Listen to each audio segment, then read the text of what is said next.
Welcome back to my channel. ಇವತ್ತು ನಾನು beetroot ಅಕ್ಕಿ ರೊಟ್ಟಿ ಮಾಡುತ್ತೇನೆ.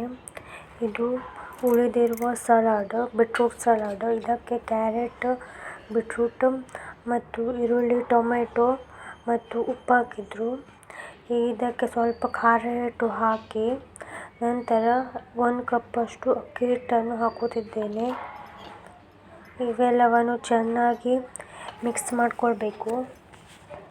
ಎಲ್ಲವನ್ನು ಚೆನ್ನಾಗಿ ಮಿಕ್ಸ್ ಮಾಡ್ಕೊಳ್ಬೇಕು ಮತ್ತು ಇದಕ್ಕೆ ಉಪ್ಪು ಹಾಕ್ಕೊಳ್ಬೇಕು ರುಚಿಗೆ ತಕ್ಕಷ್ಟು. ಇದನ್ನು ಸಹ ಚೆನ್ನಾಗಿ ಎಲ್ಲ ಕಲಿಸ್ಕೊಳ್ಬೇಕೀಗ. ಈ ಥರ ಹೀಗೆ ಚೆನ್ನಾಗಿ ಎಲ್ಲ ಮಿಕ್ಸ್ ಮಾಡ್ಕೊಳ್ಬೇಕು. ಈ ಥರ ಆಗುತ್ತೆ.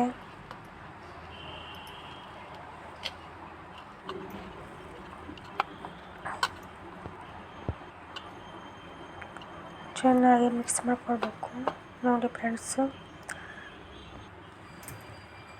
ನಂತರ ಇದರದ್ದು ನಾವು ಒಂದೊಂದು ಇಷ್ಟಿಷ್ಟು ಗಾತ್ರದ್ದು ಲಾಡು ಕಟ್ಕೊಳ್ಬೇಕು.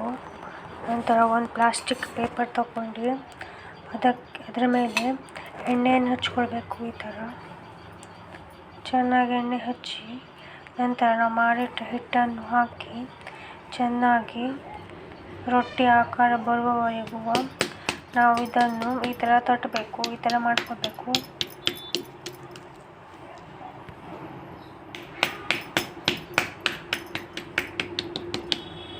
ನೋಡಿ ಫ್ರೆಂಡ್ಸ್, ಆಗಿದೆ. ನಾವು ತವಾ ಕಾದ್ಮೇಲೆ ಅದಕ್ಕೆ ಸ್ವಲ್ಪ ಎಣ್ಣೆ ಹಚ್ಚಿ ನಂತರ ರೊಟ್ಟಿಯನ್ನು ಹಾಕಬೇಕು. 2 ಸೈಡ್ ಚೆನ್ನಾಗಿ ಬೇಯಿಸ್ಕೊಳ್ಬೇಕು.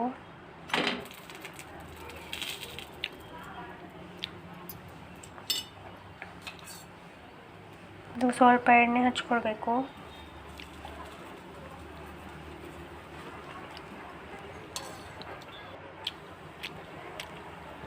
ಎರಡು ಸೈಡ್ ಬೇಯಿಸ್ಕೊಂಡ್ರೆ ನಮ್ಮ ಅಕ್ಕಿ ಹಿಟ್ಟಿನ ರೊಟ್ಟಿ ರೆಡಿ ಫ್ರೆಂಡ್ಸ್. ಬೀಟ್ರೂಟ್ ಅಕ್ಕಿ ರೊಟ್ಟಿ ready. Thank you for watching.